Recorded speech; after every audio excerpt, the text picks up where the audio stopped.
Земјоделците од Дрвош и Хамзали маката за наводнување по нивите ќе ја стават зад себе. Денес добија систем за наводнување на 85 хектари обработливо земјоделско земјиште. Изградбата на системот ја финансираше Европската унија.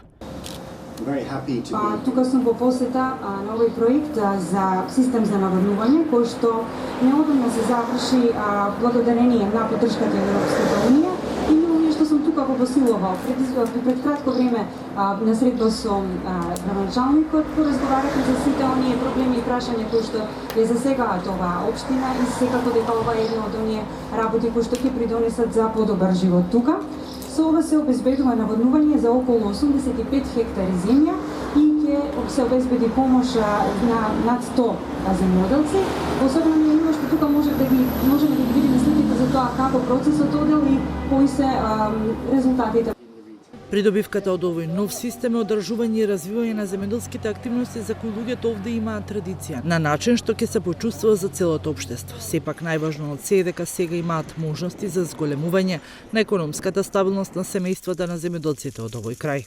Овој проект во моментот е целосно завршен и се очекува да го реши проблемот со наводнување на вкупно 85 хектари земјоделско земјиште во населените места Дрвош и Хамзали, кои што досега немаа можност за наводнување. Корисници на овој хидросистем ќе бидат граѓаните од населеното место Дрвош и комбинатот АД Агро Лозар од Хамзали, со што значително ќе се подобрат условите за производство на храна.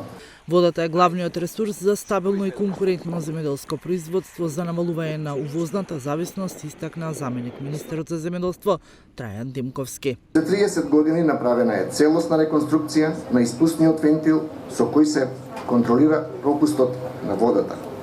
Целокупниот систем овозможува заштеда на вода и употреба на модерни системи капка по капка од страна на земјоделците. Од овој бенефит ќе имаат околу 100 земјоделски семејства. Една од придобивките на ваквиот проект за мали системи за наводнување е тоа што користењето и одржувањето на хидросистемот се предава на земјоделците. Изградбата на овој систем е дел од проектот финансиран на Европската унија, мали, нискотрошковни, еколошки прифатливи системи за наводнување, со кој што е предвидено изградба на 8 мали системи за наводнување на неколку локации во државата.